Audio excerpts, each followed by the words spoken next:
क्या होता है जब एक गरीब मजदूर की टूटी हिम्मत उसकी बेटी के दिल में आग लगा दे? क्या वह आग सिर्फ बदला लेती है या पूरे सिस्टम को जलाकर राख कर देती है? यह कहानी है किरण यादव की, एक साधारण गांव की लड़की की जो अपमान की चिंगारी से आईपीएस की तलवार बन गई। इस वीडियो को पूरा जरूर देखो, मजा तो आगे आने वाला है, तो चिपके रहो वीडियो में। भारत के एक छोटे से गाँव धनपुर में, जहाँ कच्ची सड़कें धूल भरे तूफानों में खो जाती थीं, वहाँ मुकेश यादव अपनी 55 साल की जिंदगी में पहली बार इतना अकेला महसूस कर रहा था। उसके हाथों की रेखाएं मेहनत की कहानी कहती थीं, लेकिन आज उसका दिल टूट चुका था। रघुनाथ सिंह के खेत में 3 महीने से काम कर रहा था, लेकिन एक पैसा नहीं मिला था। जब आज पैसे मांगने गया तो रघुनाथ ने उसे कुत्ते की तरह मारा था। गांव के लोगों के सामने उसकी इज्जत मिट्टी में मिल गई थी। सबसे बुरी बात यह थी कि किसी ने मदद नहीं की, सब चुपचाप तमाशा देखते रहे। थाने का रास्ता मुकेश के लिए उम्मीद की आखिरी किरण था। पुराना थाना, जिसकी दीवारों पर पान के दाग और सिगरेट की गंध हवा में तैर रही थी। दारोगा राम प्रसाद अपनी कुर्सी पर राजा की तरह बैठा था, सामने एक गिलास चाय और सिगरेट का पैकेट। मुकेश ने कांपती आवाज में अपनी व्यथा सुनाई। राम प्रसाद ने हंसते हुए कहा, अरे बुढ़े, रघुनाथ साहब से पंगा लेता है, वो हमारे बड़े आदमी हैं। जब मुकेश ने इंसाफ की गुहार लगाई तो सिपाहियों ने उसे धक्के मारकर बाहर फेंक दिया। एक सिपाही ने लाठी से मारा और बोला, अगली बार यहाँ आया तो टांग तोड़ देंगे। बारिश की बूंदें मुकेश के आंसुओं के साथ मिल रही थीं। जब वह घर की तरफ लड़खड़ाता हुआ चला, उसका घर 2 कमरों का छोटा सा मकान, जिसकी छत से बारिश टपकती रहती थी। दरवाजे पर पहुंचकर वह गिर पड़ा। अंदर से उसकी 22 साल की बेटी किरण की आवाज आई, बाबूजी आप आ गए। जब किरण ने दरवाजा खोला और पिता की हालत देखी तो उसका खून सूख गया। मुकेश का चेहरा सूजा हुआ था, कपड़े फटे हुए और आंखों में वह टूटन थी जो एक बेटी से छुपाई नहीं जा सकती। किरण दौड़कर पिता के पास गई और पूछा, ये सब क्या हुआ है? मुकेश ने रोते हुए सारी कहानी सुनाई। रघुनाथ की मार, पुलिस की बेरुखी और समाज की चुप्पी। किरण ने पिता को पानी पिलाया, घावों पर पट्टी बांधी, लेकिन उसके मन में एक आग सुलग रही थी। रात भर वह जागती रही, पिता की हर बात को सोचती रही। सुबह होते ही उसने मन में पक्का इरादा कर लिया, वह आईपीएस अधिकारी बनेगी और इस भ्रष्ट व्यवस्था से बदला लेगी। यह सिर्फ एक सपना नहीं था, बल्कि उसकी जिंदगी का मकसद बन गया। उसने पिता से कहा, बाबूजी, मैं आपको वचन देती हूँ कि एक दिन इन सब से हिसाब चुकाऊंगी। किरण का बचपन गरीबी में बीता था, लेकिन सपने अमीर थे। कॉलेज में वह हमेशा अव्वल आती थी, लेकिन आईपीएस की तैयारी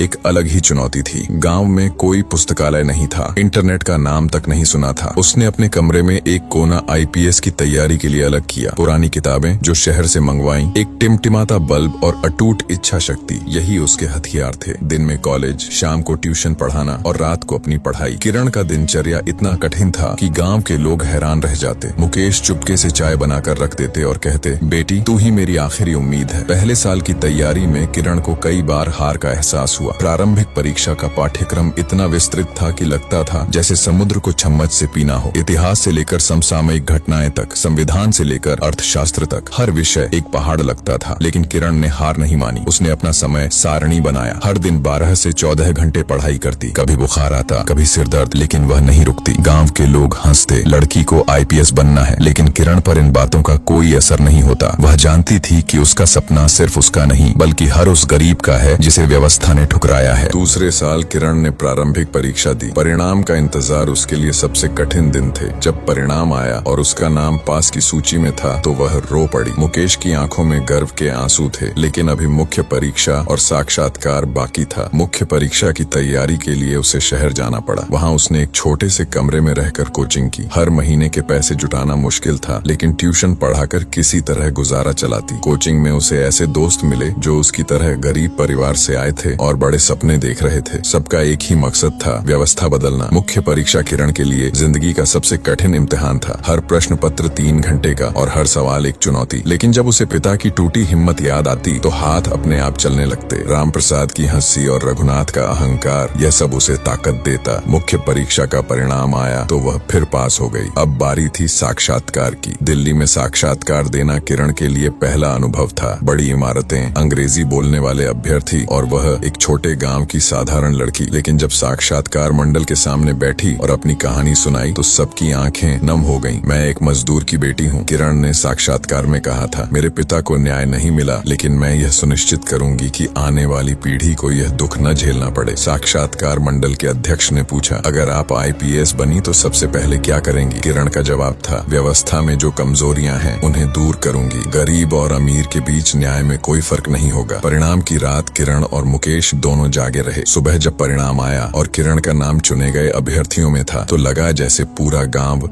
जश्न मना रहा हो। मुकेश ने बेटी को गले लगाया और कहा, तूने मेरे सपनों को पंख दे दिए। मसूरी में आईपीएस की प्रशिक्षण किरण के जीवन का सबसे कठिन दौर था। सुबह 5 बजे उठना, शारीरिक प्रशिक्षण, हथियार चलाना और रात तक की पढ़ाई। यहाँ उसे दूसरे राज्यों के अभ्यर्थी मिले जिनकी पृष्ठभूमि अलग थी, लेकिन मकसद एक ही था। प्रशिक्षण के दौरान किरण ने सीखा कि आईपीएस अधिकारी होना सिर्फ एक नौकरी नहीं बल्कि एक जिम्मेदारी है। हर फैसले से लोगों की जिंदगी पर असर पड़ता है। 6 महीने की कठिन प्रशिक्षण के बाद किरण पूरी तरह से तैयार थी। उसका आत्मविश्वास, नेतृत्व कौशल और सबसे जरूरी बात, गरीबों के प्रति संवेदनशीलता, सब कुछ बेहद बेहतर हो गया था। प्रशिक्षण पूरी होने के बाद किरण की पहली तैनाती उसी जिले में हुई जहां उसका गांव था। जब वह वर्दी पहनकर थाने पहुंची तो लगा जैसे कोई सपना साकार हो गया हो। वही थाना जहां उसके पिता का अपमान हुआ था, वही राम प्रसाद जो अब बूढ़ा हो चुका था लेकिन अभी भी दारोगा की कुर्सी पर बैठा था। किरण को देखकर वह चौंक गया लेकिन पहचान नहीं पाया। किरण ने शांत आवाज में कहा, क्या आप मुकेश यादव को याद करते हैं? राम प्रसाद ने लापरवाही से कहा, कौन बाबा, बहुत लोग आते हैं यहाँ। किरण ने गहरी सांस ली और कहा, वह मेरे पिता हैं और अब मैं यहाँ की उप पुलिस अधीक्षक हूँ। राम प्रसाद का चेहरा पीला पड़ गया। किरण ने तुरंत थाने के पुराने अभिलेख मंगवाए। उसने देखा कि पिछले 10 सालों में सैकड़ों शिकायतें बिना जांच के बंद कर दी गई थीं। ज्यादातर मामले गरीबों के थे जिन्हें पैसे की कमी या प्रभाव की वजह से दबा दिया गया था। किरण ने राम प्रसाद के विरुद्ध एक विस्तृत जांच शुरू की। उसने पाया कि वह नियमित रूप से रिश्वत लेता था, नकली मुठभेड़ करता था और गरीबों के साथ बदसलूकी करता था। 3 महीने की जांच के बाद राम प्रसाद को निलंबित कर दिया गया। यह किरण का पहला कदम था, लेकिन उसका असली निशाना अभी भी बाकी था। रघुनाथ सिंह अब 60 के पार हो चुका था, लेकिन उसका अहंकार और प्रभाव अभी भी वैसा ही था। उसके पास सैकड़ों एकड़ जमीन, 3 कारखाने और राजनीतिक संपर्क थे, लेकिन किरण ने उसकी पूरी पृष्ठभूमि सत्यापित की। उसने पाया कि रघुनाथ की ज्यादातर संपत्ति अवैध थी। कई किसानों की जमीन जबरन हड़पी गई थी, कर चोरी के मामले थे और मजदूरों का भयानक शोषण हो रहा था। किरण ने व्यवस्थित रूप से सभी सबूत एकत्र किए। उसने उन किसानों से बात की जिनकी जमीन छीनी गई थी, उन मजदूरों से मिली जो दुर्व्यवहार झेल रहे थे। हर पीड़ित का बयान दर्ज किया गया। जब रघुनाथ को पता चला कि नई उप पुलिस अधीक्षक उसके विरुद्ध जांच कर रही है तो उसने पहले रिश्वत की पेशकश की। उसने अपने आदमी भेजकर किरण को लाखों रुपए की पेशकश कराई। जब यह नहीं चला तो धमकी देने की कोशिश की, लेकिन किरण अडिग रही। उसने कहा, पैसा और शक्ति से न्याय नहीं बदलता। 3 महीने की विस्तृत जांच के बाद किरण ने रघुनाथ के विरुद्ध न्यायालय में व्यापक मामला दायर किया। इसमें भूमि हड़पना, कर चोरी, मजदूर शोषण और पर्यावरण उल्लंघन के 47 आरोप थे। न्यायालय का मामला शुरू हुआ तो पूरे जिले में हलचल मच गई। ये पहली बार था जब किसी इतने शक्तिशाली व्यक्ति के विरुद्ध इतना मजबूत मामला बना था। न्यायालय की कार्यवाही के दौरान रघुनाथ ने सर्वश्रेष्ठ वकील किराए पर लिए, राजनीतिक दबाव डलवाने की कोशिश की और मीडिया को प्रभावित करने की कोशिश की, लेकिन किरण के पास सबूत इतने मजबूत थे कि कोई भी तर्क काम नहीं आया। एक के बाद एक गवाहों ने रघुनाथ के विरुद्ध गवाही दी। 5 महीने चले मुकदमे के बाद न्यायालय ने रघुनाथ को दोषी ठहराया। उसे 3 साल की जेल की सजा हुई, 50 लाख का जुर्माना लगा और अवैध रूप से हड़पी गई सारी जमीन को वैध मालिकों को वापस करने का आदेश हुआ। यह किरण की पहली बड़ी जीत थी, लेकिन उससे भी बड़ी बात यह थी कि पूरे जिले में एक संदेश गया था, अब कानून सबके लिए बराबर है। किरण की सफलता की खबर पूरे राज्य में फैल गई। उसे अलग अलग जगह से फोन आने लगे, कुछ सराहना के, कुछ शिकायतों के लिए और कुछ धमकियों के भी। लेकिन सबसे खुशी की बात यह थी कि आम लोगों का पुलिस पर से भरोसा वापस आने लगा था। किरण ने पुलिस थाने में कई सुधार किए। उसने एक सहायता हॉटलाइन शुरू की जो 24 घंटे उपलब्ध थी। हर शिकायत को गंभीरता से लिया जाता और नियमित अनुवर्ती कार्यवाही होती। किरण ने अपनी टीम को प्रशिक्षण दी कि गरीब और अमीर के साथ एक जैसा व्यवहार करना है। उसने पुलिस थाने में एक अलग महिला प्रकोष्ठ भी बनाई जहां महिलाएं बिना झिझक अपनी समस्याएं साझा कर सकती थीं। लेकिन किरण का सफर अभी भी आसान नहीं था। रघुनाथ के बेटे विक्रम सिंह ने अब अपने पिता का कारोबार संभाला था और वह किरण से बदला लेना चाहता था। उसने कई बार किरण को अप्रत्यक्ष रूप से धमकी दी, लेकिन किरण डरने वाली नहीं थी। एक रात जब किरण नियमित गश्त कर रही थी तो कुछ नकाबपोश व्यक्तियों ने उस पर हमला करने की कोशिश की, लेकिन किरण ने अपनी प्रशिक्षण का बेहतरीन इस्तेमाल किया। उसने आत्मरक्षा तकनीकों से हमलावरों को संभाला और एक को पकड़ भी लिया। पूछताछ में पता चला कि ये सब विक्रम ने भेजे थे। किरण ने तुरंत विक्रम को गिरफ्तार करवाया। विक्रम का मामला भी न्यायालय में गया और सबूतों के आधार पर उसे भी सजा मिली। इससे पूरे क्षेत्र में संदेश गया कि अब कोई भी व्यक्ति कानून से बड़ा नहीं है। किरण ने इस बीच अपने पिता मुकेश के स्वास्थ्य पर भी ध्यान दिया। उनकी उम्र बढ़ रही थी और कई स्वास्थ्य समस्याएं आ रही थीं, लेकिन मुकेश बेहद खुश थे कि उनकी बेटी ने न सिर्फ अपना बदला लिया था बल्कि पूरी व्यवस्था को बदलने की शुरुआत की थी। एक दिन मुकेश ने किरण से कहा, बेटी, तूने मुझे सिर्फ न्याय नहीं दिलाया बल्कि मुझे गर्व भी दिया है कि मैं तेरा बाप हूँ। किरण की प्रतिष्ठा अब पूरे राज्य में फैल चुकी थी। उसे कई पुरस्कार मिले, मीडिया कवरेज मिली और सबसे जरूरी बात, लोगों का प्यार और सम्मान मिला। लेकिन किरण का मिशन अभी भी अधूरा था। उसने महसूस किया कि व्यक्तिगत मामले हल करना महत्वपूर्ण है, लेकिन व्यवस्थागत बदलाव ज्यादा जरूरी है। उसने राज्य सरकार को एक विस्तृत प्रस्ताव प्रस्तुत किया जिसमें पुलिस सुधार, न्यायिक सुधार और प्रशासनिक सुधार के सुझाव थे। उसने प्रस्तावित किया कि हर जिले में एक विशेष प्रकोष्ठ हो जो विशेष रूप से गरीबों की समस्याएं संभाले। उसने यह भी सुझाव दिया कि पुलिस अधिकारियों की नियमित संवेदनशीलता प्रशिक्षण होनी चाहिए। राज्य सरकार ने किरण के प्रस्तावों को गंभीरता से लिया और कई सुधार लागू किए। पुलिस विभाग में पारदर्शिता बढ़ाई गई, शिकायत व्यवस्था को बेहतर किया गया और अधिकारियों की जवाबदेही तय की गई। किरण को इन सुधारों को लागू करने की जिम्मेदारी दी गई। उसने पूरे राज्य में जाकर पुलिस अधिकारियों को प्रशिक्षण दी, नई व्यवस्थाएं लागू की और सुनिश्चित किया कि बदलाव जमीनी स्तर पर सही तरीके से हों। इस काम में उसे 2 साल लगे, लेकिन परिणाम बेहद सकारात्मक थे। अपराध दर घटा, लोगों का पुलिस पर भरोसा बढ़ा और भ्रष्टाचार काफी कम हुआ। इसी दौरान किरण ने अपना व्यक्तिगत जीवन भी व्यवस्थित करने का सोचा। उसकी शादी एक साथी भारतीय प्रशासनिक सेवा अधिकारी से हुई जो उसकी तरह सामाजिक सेवा में विश्वास करता था। शादी के बाद भी किरण ने अपना काम जारी रखा। उसने एक संस्था भी शुरू की, न्याय सेवा संस्था, जो गरीबों को निःशुल्क कानूनी सहायता प्रदान करती थी। इस संस्था के माध्यम से हजारों लोगों को न्याय मिला। किरण ने अपने पिता मुकेश के नाम पर इस संस्था का एक विभाग बनाया जो विशेष रूप से मजदूरों की समस्याएं संभालता था। समय बीतने के साथ मुकेश का स्वास्थ्य बिगड़ने लगा। डॉक्टर ने बताया कि उनकी किडनी फेल हो रही है और डायलिसिस की जरूरत है। किरण ने बेहतरीन इलाज करवाया, लेकिन मुकेश की स्थिति गंभीर थी। एक दिन अस्पताल में मुकेश ने किरण का हाथ पकड़ा और कहा, बेटी, मैं बहुत खुश हूँ। तूने न सिर्फ मेरा बदला लिया बल्कि लाखों लोगों की जिंदगी बदल दी। अब मैं शांति से जा सकता हूँ। कुछ दिन बाद मुकेश का देहांत हो गया। किरण के लिए यह बहुत बड़ा झटका था, लेकिन उसने अपने काम को और भी समर्पण के साथ जारी रखा। मुकेश की मृत्यु के बाद किरण ने अपने मिशन को और भी व्यापक किया। उसने ग्रामीण क्षेत्रों में विशेष ध्यान दिया जहां अभी भी पुलिस और प्रशासन की पहुंच कम थी। उसने चल पुलिस थाने शुरू किए जो दूर दराज के गांवों में जाकर लोगों की समस्याएं हल करते थे। उसने महिला पुलिस अधिकारियों की भर्ती को बढ़ावा दिया ताकि महिलाओं को अपनी समस्याएं साझा करने में आसानी हो। किरण के प्रयासों से राज्य में महिलाओं के विरुद्ध अपराध में महत्वपूर्ण कमी आई। किरण की सफलता की कहानी देश भर में प्रसिद्ध हो गई। उसे राष्ट्रीय स्तर पर पहचान मिली और कई राज्यों ने उसके मॉडल को अपनाया। केंद्र सरकार ने भी उसे सलाहकार के रूप में काम पर रखा ताकि पूरे देश में पुलिस सुधार लागू किए जा सके। किरण ने महसूस किया कि उसका एक छोटा सा व्यक्तिगत बदला अब राष्ट्रीय आंदोलन बन चुका था। उसकी कहानी को पुस्तकों में लिखा गया, फिल्में बनी और प्रेरणादायक भाषणों में उसका जिक्र होने लगा। अपनी व्यावसायिक सफलता के साथ साथ किरण ने अपने व्यक्तिगत जीवन में भी खुशियां पाई। उसका एक बेटा हुआ जिसका नाम उसने न्याय रखा। वह चाहती थी कि उसका बेटा भी न्याय और सच्चाई के रास्ते पर चले। किरण ने अपने बेटे को बचपन से ही मूल्य और नैतिकता के बारे में सिखाना शुरू किया। उसने उसे अपने नाना मुकेश की कहानी सुनाई और बताया कि कैसे एक आम आदमी की बेटी ने पूरी व्यवस्था को बदलने की कोशिश की। समय के साथ किरण को पदोन्नति मिलते गए और वह उप महानिरीक्षक, फिर महानिरीक्षक और अंततः पुलिस महानिदेशक बनी। हर पद पर उसने अपने सिद्धांतों को बनाए रखा और भ्रष्टाचार के विरुद्ध लड़ती रही। उसने साइबर अपराध, आतंकवाद और संगठित अपराध के विरुद्ध विशेष इकाइयां बनाई। किरण के नेतृत्व में पुलिस बल की छवि पूरी तरह से बदल गई। अब लोग पुलिस को अपना दुश्मन नहीं बल्कि मित्र मानने लगे थे। किरण ने सामाजिक सेवा को जारी रखा। उसने अपनी संस्था को और भी व्यापक किया और एक विश्वविद्यालय भी शुरू की जो विशेष रूप से कानून प्रवर्तन और सामाजिक न्याय पर केंद्रित थी। इस विश्वविद्यालय में गरीब बच्चों को छात्रवृत्ति देकर पुलिस, कानून और प्रशासन में करियर बनाने के लिए प्रेरित किया जाता था। किरण का यह दृष्टिकोण था कि व्यवस्था में ऐसे लोग आए जो गरीबों की भावनाओं को समझ सकें। आज किरण यादव की कहानी हर उस व्यक्ति के लिए प्रेरणा है जो परिस्थितियों से हारने की बजाय उनसे लड़ना चाहता है। उसने साबित किया कि आर्थिक पृष्ठभूमि, सामाजिक स्थिति या लिंग, कोई भी चीज आपको अपने लक्ष्य हासिल करने से नहीं रोक सकती अगर आप में दृढ़ता और सही मूल्य हो। किरण की विरासत सिर्फ पुलिस सुधारों में नहीं बल्कि हजारों युवा मन में दिखती है जो उसकी कहानी से प्रेरित होकर सामाजिक सेवा में अपना करियर बना रहे हैं। किरण के बेटे न्याय ने भी अपनी मां के नक्शे कदम पर चलते हुए सिविल सेवा में जाने का फैसला लिया। किरण ने उसे कभी दबाव नहीं दिया, लेकिन उसके कार्यों और मूल्यों से प्रेरित होकर न्याय ने खुद यह रास्ता चुना। आज न्याय भी एक सफल भारतीय प्रशासनिक सेवा अधिकारी है और अपनी मां की तरह गरीबों की सेवा में लगा है। यह निरंतरता किरण के लिए सबसे बड़ी उपलब्धि है, क्योंकि उसके मूल्य अगली पीढ़ी में भी स्थानांतरित हो रहे हैं। आज जब किरण अपनी जिंदगी को पीछे मुड़कर देखती है तो उसे लगता है कि वह रात जब उसके पिता मुकेश रोते हुए घर लौटे थे, वह वास्तव में उसकी जिंदगी की शुरुआत थी, अंत नहीं। उस रात के दर्द ने उसे वह शक्ति दी जिससे वह न सिर्फ अपना बल्कि हजारों लोगों का भाग्य बदल सकी। आज रघुनाथ सिंह जैसे लोग सेवानिवृत्त हो चुके हैं या दुनिया छोड़ चुके हैं, लेकिन किरण यादव का मिशन अभी भी जारी है। उसकी संस्था, उसका विश्वविद्यालय और सबसे बढ़कर उसके द्वारा प्रेरित हुए हजारों नौजवान आज भी उसी मिशन को आगे बढ़ा रहे हैं जो एक गरीब मजदूर की बेटी ने शुरू किया था। यह है किरण यादव की कहानी, एक ऐसी कहानी जो साबित करती है कि सच्चाई और न्याय की जीत हमेशा होती है, चाहे वक्त कितना भी लगे।